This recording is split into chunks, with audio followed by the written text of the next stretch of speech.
Assalamualaikum, nama saya Siti Aisyah. Perutku udah 8 bulan, mertua tendang aku keluar rumah. Dia bilang aku tak pantas jadi menantunya. Tapi dia nggak tahu siapa ayah kandungku sebenarnya. Kalian pasti nggak nyangka kan, seorang menantu yang sedang hamil besar bisa diusir seperti ini? Hari itu, tanggal 15 Oktober, aku baru aja selesai merapikan jemuran di halaman belakang. Perutku udah membuncit besar, susah banget bergerak. Setiap melangkah rasanya berat, apalagi si dedek dalam perut lagi aktif-aktifnya menendang. Aisyah, kamu kesini sekarang. Bu Kartika, mertuaku, berteriak dari ruang tamu dengan nada yang bikin bulu kudukku merinding. Aku langsung tahu ada yang tidak beres. Selama 3 tahun jadi menantunya, aku udah hafal banget dengan berbagai macam ekspresi dan nada suara bu mertua. Dengan susah payah, aku berjalan menuju ruang tamu sambil mengelus perut. Di sana udah ada Mas Rizky, suamiku, yang duduk lesu di sofa sambil menundukkan kepala. Matanya nggak berani menatapku. Jantungku mulai berdebar kencang. Duduk situ, Bu Kartika menunjuk kursi kayu yang udah lusuh di sudut ruangan. Aku duduk dengan hati-hati, takut kalau sampai jatuh dan menyakiti si dedek. Kamu tahu nggak, kenapa aku panggil kamu? Suara Bu Kartika dingin banget. Aku menggeleng pelan sambil tetap mengelus perut yang makin keras. Udah 3 tahun kamu jadi menantu di keluarga ini. 3 tahun? Dan apa yang kamu kasih? Cuma masalah. Bu Kartika mulai meninggikan suaranya. Rizky jadi malas kerja, rejeki keluarga ini jadi susah sejak kamu masuk. Aku terdiam, mencoba menelan ludah yang terasa pahit. Udah sering banget aku dengar tuduhan kayak gini. Tapi kali ini rasanya beda. Ada aura bahaya yang menguar dari wajah mertua. Bu, Aisyah kan lagi hamil besar. Jangan dimarah-marahin dulu. Mas Rizky akhirnya angkat suara, tapi suaranya lemah banget. Hamil? Hamil juga gara-gara aku yang maksa. Kalau nggak aku suruh-suruh, kapan dia punya anak? Bu Kartika menatap tajam ke arahku. Dan sekarang lihat, hamil gede gini malah bikin rumah berantakan. Mataku mulai berkaca-kaca. Aku nggak ngerti kenapa semua hal buruk selalu disalahin ke aku. Padahal, aku udah berusaha jadi menantu yang baik. Bangun subuh buat bantuin masak, beresin rumah, bahkan kalau Bu Kartika sakit aku yang jaga siang malam. Sekarang gini aja, Bu Kartika berdiri dan melipat tangannya di dada. Kamu keluar dari rumah ini. Aku udah nggak tahan lagi punya menantu kayak kamu. Dunia rasanya tiba-tiba berhenti berputar. Telingaku berdengung keras. Aku menatap Bu Kartika dengan mata terbelalak. Bu, maksudnya gimana? Suaraku bergetar. Ya keluar, pergi. Kamu udah nggak cocok sama keluarga ini. Bu Kartika menunjuk ke arah pintu. Ambil barang-barangmu dan pergi dari sini. Aku menoleh ke Mas Rizky berharap dia akan membela aku. Tapi dia masih menundukkan kepala, seolah-olah nggak ada apa-apa. Mas, aku memanggil suamiku dengan suara yang hampir putus. Ikutin maunya mama aja, Syah. Mama kan lebih tahu yang terbaik buat keluarga, jawab Mas Rizky tanpa menatapku. Rasanya kayak ada ribuan jarum yang menusuk hati. Suami yang harusnya melindungi aku malah memilih diam. Aku bangkit dari kursi dengan susah payah, merasakan kontraksi palsu di perut karena stres. Baik Bu, aku akan keluar, kataku dengan suara yang berusaha kukuatkan. Tapi suatu hari nanti, ibu akan tahu siapa aku sebenarnya. Bu Kartika hanya mendengus. Siapa kamu? Kamu cuma anak panti asuhan yang gak jelas asal-usulnya. Kata-kata itu seperti tamparan keras di wajah.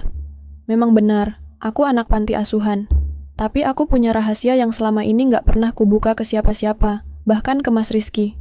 Dengan langkah goyah, aku menuju kamar dan mulai mengemas barang-barangku ke dalam koper kecil. Baju-baju hamil yang sederhana, beberapa foto, dan yang paling penting, sebuah amplop coklat yang berisi surat-surat dan nomor telepon yang udah kusimpan bertahun-tahun. Tetangga yang lagi jemur baju di sebelah rumah mulai memperhatikan dengan penasaran. Bu Ningsih, tetangga yang baik hati, langsung menghampiri.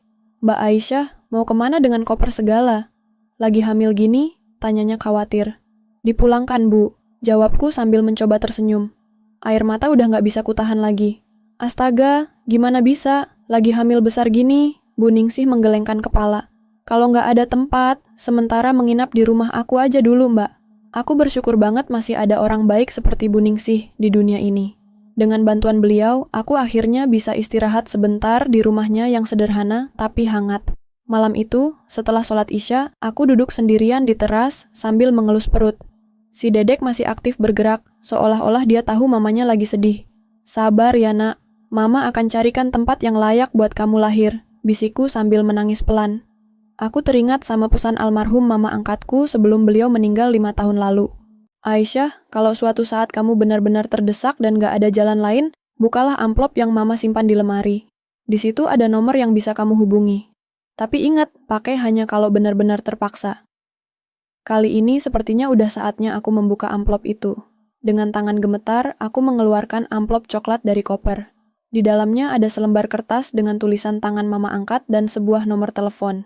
Anakku yang cantik, jika kamu membaca ini, berarti Mama sudah tiada. Ada hal yang selama ini Mama sembunyikan. Kamu bukan anak yatim piatu biasa. Mama dulu bekerja sebagai babysitter di rumah keluarga kaya. Suatu hari ada bayi perempuan yang dititipkan Mama tanpa tahu siapa orang tuanya. Itu adalah kamu, Aisyah. Nomor ini adalah nomor ayah kandungmu. Nama beliau Pak Hendra Wijaya. Aku membaca surat itu berulang-ulang sampai huruf-hurufnya blur karena air mata. Ternyata selama ini aku punya ayah kandung yang masih hidup. Kenapa Mama angkat baru cerita sekarang? Bu Ningsih yang melihat aku menangis langsung menghampiri. Ada apa, Mbak? Kenapa nangis? Bu, boleh aku pinjam HP? Aku perlu nelpon seseorang. Dengan HP Bu Ningsih, aku menekan nomor yang tertera di kertas itu. Tangan gemetar, jantung berdebar kencang. Nada sambung berbunyi beberapa kali sebelum akhirnya ada yang angkat. Halo? Suara laki-laki paruh baya terdengar dari seberang. Aku terdiam sejenak, bingung harus mulai dari mana. Halo? Ada yang bisa saya bantu? Suara itu bertanya lagi. Selamat malam, Pak. Perkenalkan, nama saya Siti Aisyah. Anak dari mendiang Ibu Sriwijaya yang dulu bekerja sebagai babysitter. Kataku dengan suara bergetar. Hening total dari seberang telepon. Cuma terdengar suara napas yang berat. Astaga, Aisyah, anak kecil yang hilang 27 tahun lalu? Suara itu berubah jadi terkejut banget. Iya, Pak. Saya anak yang dulu dititipkan ke Ibu Sriwijaya. Ya Allah, selama ini Bapak cari kamu kemana-mana. Kamu di mana sekarang? Bapak akan langsung ke sana. Aku memberikan alamat Bu Ningsih sambil masih nggak percaya dengan apa yang terjadi. Ternyata selama ini aku dicari. Ternyata aku punya keluarga. Bapak sekarang udah jadi pengusaha besar, Nak. Bapak punya beberapa perusahaan di Jakarta. Selama ini Bapak menyesal banget kehilangan kamu. Suara di seberang telepon terdengar terharu. Setelah menutup telepon, aku duduk terpaku. Bu Ningsih yang dengar pembicaraan jadi ikut terkejut. Mbak, jangan-jangan bapaknya orang kaya? Tanyanya dengan mata berbinar. Aku cuma bisa menggeleng sambil menyentuh perut. Entahlah, Bu. Yang penting sekarang si Dedek akan punya tempat lahir yang layak. Malam itu, aku nggak bisa tidur nyenyak. Perasaan campur aduk antara senang, sedih, dan nervous. Apa ayah kandungku akan menerima aku? Apa dia akan marah karena aku baru hubungi sekarang? Dan yang paling penting, apa Bu Kartika akan menyesal udah ngusir aku? Keesokan paginya sekitar jam 7, tiba-tiba terdengar suara gemuruh dari ujung gang. Bu Ningsih yang lagi nyapu halaman langsung teriak. Mbak Aisyah, ada rombongan mobil mewah masuk gang. Aku keluar dari rumah Bu Ningsih dengan susah payah. Mataku terbelalak melihat pemandangan di depan. 1, 2, 3, 10 mobil mewah berbaris rapi di gang yang sempit. Mobil paling depan adalah Mercedes-Benz hitam yang mengkilap. Seluruh warga RT langsung keluar rumah. Ada yang masih pakai daster, ada yang sambil gendong anak, semua penasaran dengan kedatangan rombongan mobil mewah ini. Dari mobil Mercedes turun seorang bapak-bapak berusia sekitar 50-an dengan setelan jas yang rapi. Wajahnya gentle tapi tegas. Matanya berkeliling mencari sesuatu sampai akhirnya menatap ke arahku. Aisyah? Dia berjalan menghampiri dengan mata berkaca-kaca.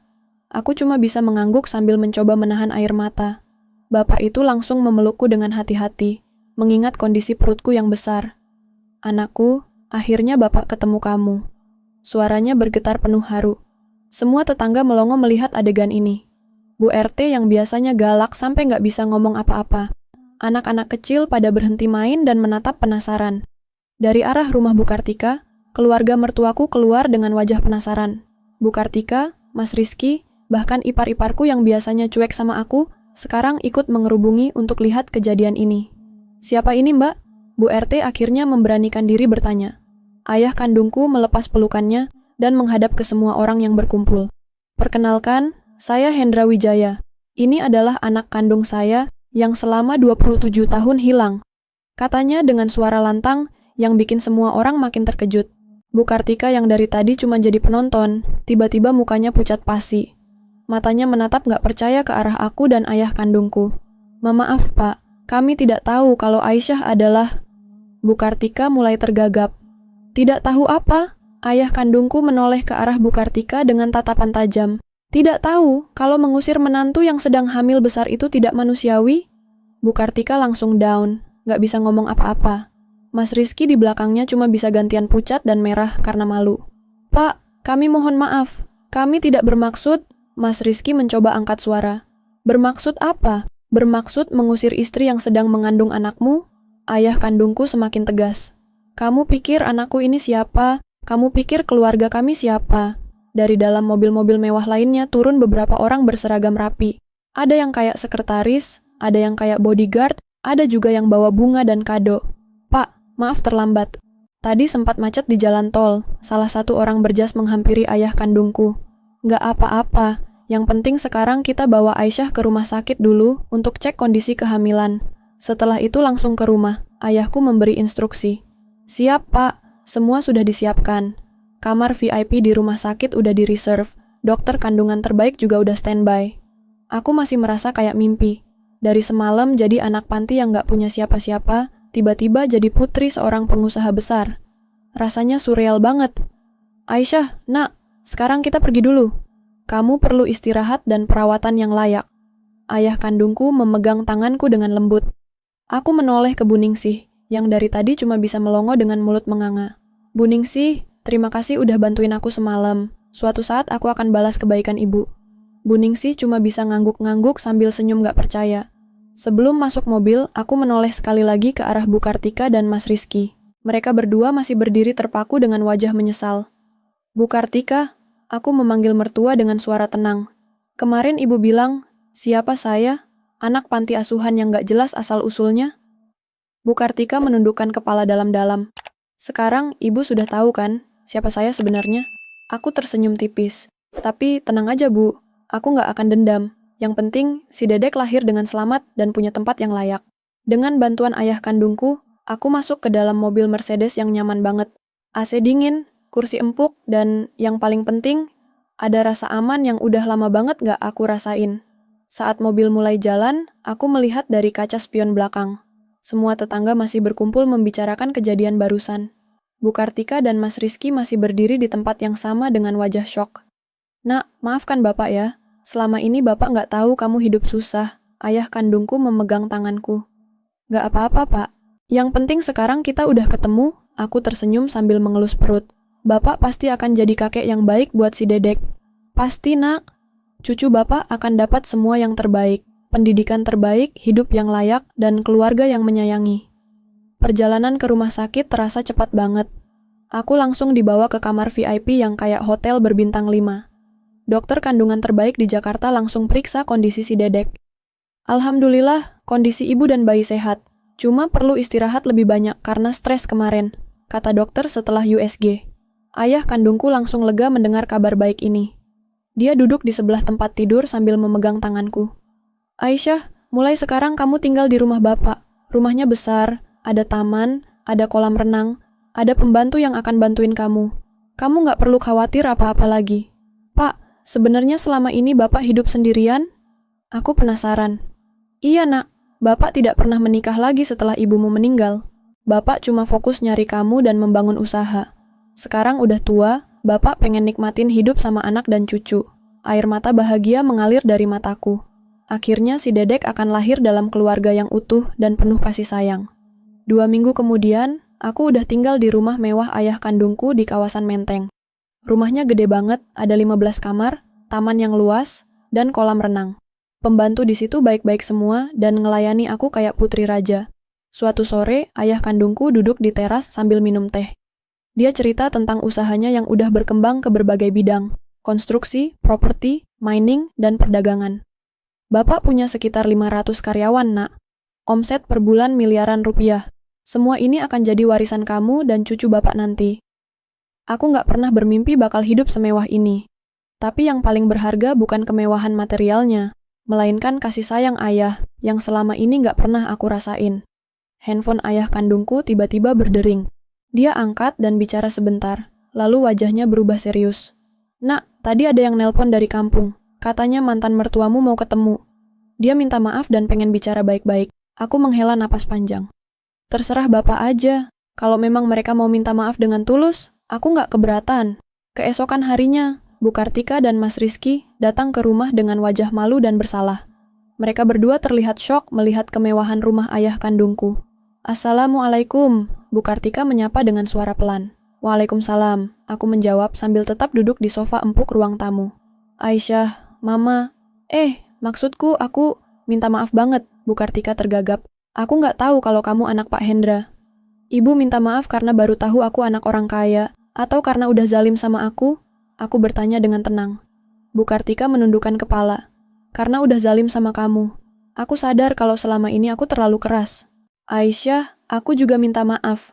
Mas Rizky akhirnya angkat suara. Aku lemah, nggak bisa bela istri sendiri. Aku menatap mereka berdua.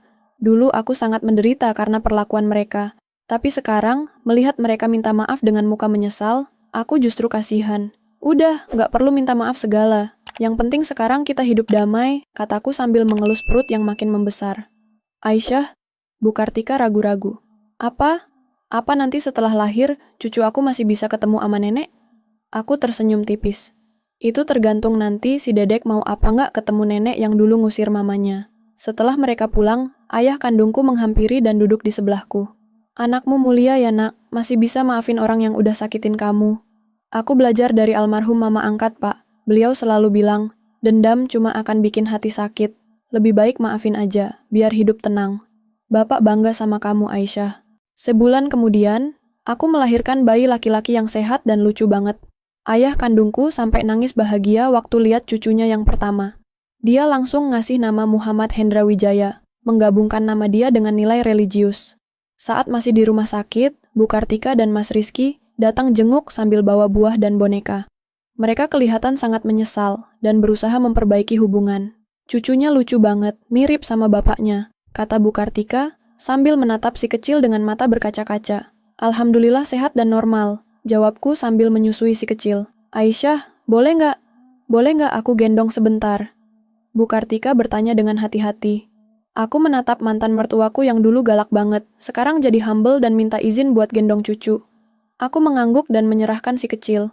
Bu Kartika menggendong cucunya dengan hati-hati sambil menangis. Maafin nenek ya nak, nenek dulu jahat sama mama kamu. Melihat scene ini, aku jadi ikut terharu. Ternyata di balik sifat galaknya, Bu Kartika juga punya hati yang lembut. Bu, kalau memang ibu sayang sama cucu, jangan diulangi lagi ya perlakuan kemarin itu, kataku dengan lembut tapi tegas. Iya Aisyah, aku janji nggak akan ulangi lagi. Aku udah belajar dari kesalahan. Setelah pulang dari rumah sakit, hidup aku berubah total. Aku yang dulu cuma pembantu di rumah mertua, sekarang jadi putri konglomerat yang dihormati banyak orang. Si kecil Muhammad tumbuh dengan kasih sayang penuh dari kakeknya. Ayah kandungku yang udah lama hidup sendirian, sekarang jadi hidup lagi karena ada cucu. Dia rela menghabiskan waktu berjam-jam cuma buat nemenin cucunya main. Bahkan dia sempat bilang, ini adalah keberkahan terbesar dalam hidup Bapak. Suatu hari, aku duduk di taman rumah sambil gendong Muhammad yang udah berusia 3 bulan. Ayah kandungku duduk di sebelah sambil baca koran. Pak, aku masih nggak percaya dengan semua ini. Dari yang paling bawah tiba-tiba jadi yang paling atas. Itu bukan kebetulan, nak. Itu takdir Allah. Allah nggak akan ngasih ujian yang nggak bisa dihadapi hambanya. Kemarin kamu diuji dengan kesusahan, sekarang diuji dengan kemudahan. Iya sih, Pak. Sekarang aku ngerti kenapa dulu aku harus ngalamin yang berat-berat. Ternyata Allah lagi siapkan aku buat hidup yang lebih baik. Handphone aku berdering. Ternyata Bu Ningsih yang nelpon. Mbak Aisyah, gimana kabarnya? Udah melahirkan belum? Alhamdulillah udah, Bu. Lahir laki-laki, sehat. Alhamdulillah. Mbak, aku mau cerita nih. Bu Kartika kemarin datang ke rumah aku, nangis-nangis minta maaf. Dia bilang nyesel banget udah ngusir Mbak Aisyah. Iya, Bu. Dia udah minta maaf ke aku juga. Udah aku maafin kok. Mbak Aisyah baik banget, kalau aku mungkin udah gak mau ngomong lagi sama dia. Gak baik gitu, Bu. Kita kan sesama manusia pasti punya salah. Yang penting dia udah sadar dan mau berubah. Setelah menutup telepon, aku merenungkan perjalanan hidupku. Dari anak panti asuhan yang gak tahu asal-usul, jadi menantu yang dianiaya, terus diusir saat hamil besar. Sampai akhirnya bertemu ayah kandung yang ternyata pengusaha sukses. Kalau dulu aku pasti akan dendam dan pengen balas dendam ke Bu Kartika. Tapi sekarang, dengan hidup yang berkecukupan dan keluarga yang sayang, aku justru bisa lebih lapang hati memaafkan. Nak Muhammad, Aku berbisik ke telinga bayiku. Mama dulu pernah ngalamin hidup susah. Tapi sekarang, kamu lahir dalam keluarga yang penuh berkah. Nanti, kalau udah gede, jangan pernah sombong ya. Tetap rendah hati dan sayang sama orang lain. Si kecil Muhammad seolah mengerti, dia tersenyum manis sambil memegang jari mamanya. Ayah kandungku yang melihat scene ini langsung nyengir. Cucunya pinter nih, udah ngerti diajak ngomong. Pak, nanti kalau Muhammad udah gede, aku mau ceritain ke dia tentang perjuangan hidupnya mama. Biar dia nggak jadi anak yang manja dan sombong. Betul, nak. Anak harus tahu asal-usulnya biar menghargai hidup. Beberapa bulan kemudian, ayah kandungku mengundang semua keluarga Mas Rizky buat acara akikah Muhammad.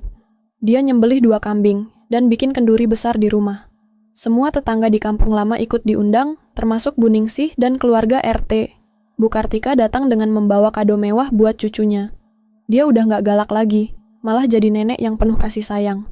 Aisyah, terima kasih. Ya udah, kasih kesempatan, aku jadi nenek yang baik. Kata Bu Kartika sambil gendong Muhammad. Nggak apa-apa Bu, yang penting sekarang kita hidup rukun. Acara akikah berjalan meriah. Banyak tamu yang datang, mulai dari tetangga kampung sampai rekan bisnis ayah kandungku. Semua pada heran melihat putri konglomerat yang sederhana dan ramah. Saat acara mau selesai, aku berdiri di depan semua tamu, sambil gendong Muhammad. Assalamualaikum semua. Terima kasih, udah datang ke acara akikah Muhammad. Aku mau cerita dikit tentang hidup aku. Semua tamu memperhatikan dengan seksama. Dulu aku anak panti asuhan yang gak tahu siapa orang tua kandung. Terus jadi menantu yang sering kena marah-marah, bahkan pernah diusir saat hamil 8 bulan. Tapi Allah punya rencana yang indah. Aku ketemu sama ayah kandung yang selama ini nyari aku. Beberapa tamu yang gak tahu cerita lengkapnya jadi terharu. Dari sini aku belajar, hidup itu kayak roda.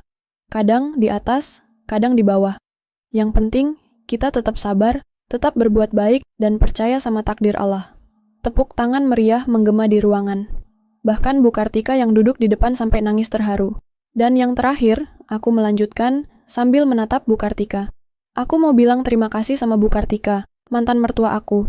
Kalau dulu dia nggak ngusir aku, mungkin aku nggak akan pernah ketemu sama ayah kandung. Jadi secara nggak langsung, dia yang bikin hidup aku berubah jadi lebih baik. Bu Kartika langsung nangis terisak-isak. Dia nggak nyangka kalau aku malah berterima kasih padanya. Setelah acara selesai, ayah kandungku ngajak aku duduk di teras belakang yang menghadap taman. Bapak bangga banget sama kamu, nak. Cara kamu handle masalah kemarin, itu dewasa banget. Aku belajar dari pengalaman, Pak. Dendam cuma akan bikin hati susah. Mending dimaafin aja, hidup jadi lebih tenang. Nah, sekarang Bapak mau kasih tahu sesuatu. Ayah kandungku mengeluarkan sebuah dokumen dari tas. Ini surat wasiat dan akte pendirian beberapa perusahaan Bapak. Semuanya akan jadi milik kamu dan Muhammad nanti. Aku membaca dokumen itu dengan mata terbelalak. Ternyata kekayaan ayah kandungku lebih banyak dari yang aku kira. Ada beberapa perusahaan, tanah, rumah, dan aset lainnya yang nilainya ratusan miliar. Pak, ini terlalu banyak. Aku nggak butuh sebanyak ini. Ini hak kamu, nak. Kamu anak kandung Bapak satu-satunya. Siapa lagi yang akan Bapak kasih warisan? Tapi aku takut jadi sombong kalau terlalu kaya. Makanya Bapak percaya sama kamu. Kamu udah pernah hidup susah, jadi pasti akan menghargai kekayaan ini. Dan Bapak yakin kamu akan pakai kekayaan ini buat hal-hal yang baik. Muhammad yang lagi tidur di gendongan aku tiba-tiba bangun dan senyum-senyum lucu. Seolah-olah dia tahu kalau masa depannya udah terjamin. Beberapa tahun kemudian, Muhammad udah jadi anak kecil yang cerdas dan lucu. Dia sekolah di sekolah internasional terbaik, tapi tetap diajarin nilai-nilai kesederhanaan dan keagamaan. Bu Kartika yang sekarang udah jadi nenek yang penyayang, sering main ke rumah buat ketemu cucu. Hubungan kami udah membaik dan dia udah nggak galak lagi. Suatu hari, Muhammad yang udah berusia 5 tahun bertanya sama aku, "Mama, kenapa nenek Kartika dulu marah-marah sama mama?" Aku duduk di sebelahnya sambil merapikan rambut. Dulu nenek belum tahu kalau mama adalah anak orang baik. Nenek pikir mama cuma orang biasa yang nggak punya apa-apa. Tapi sekarang nenek udah tahu dan minta maaf. Gitu. Terus mama marah nggak sama nenek? Nggak dong, mama nggak marah. Semua orang pasti pernah salah. Yang penting dia udah minta maaf dan berubah jadi lebih baik. Mama baik ya, aku juga mau jadi kayak mama. Aku memeluk Muhammad dengan penuh kasih sayang. Iya, nanti Muhammad harus jadi anak yang baik, sayang sama semua orang, dan nggak sombong meski punya banyak harta. Cerita hidup aku membuktikan kalau Allah nggak akan pernah ninggalin hambanya yang sabar dan berbuat baik. Dulu aku yang paling bawah, sekarang jadi yang paling atas. Tapi yang terpenting bukan kekayaannya, melainkan keluarga yang utuh dan damai. Buat yang punya pengalaman serupa, share di kolom komentar ya. Mana tahu bisa saling menguatkan. Jangan lupa subscribe biar nggak ketinggalan cerita-cerita inspiratif lainnya. Like kalau kalian setuju kalau karma itu nyata dan Allah selalu adil buat hambanya. Wassalamualaikum warahmatullahi wabarakatuh. Assalamualaikum, nama saya Siti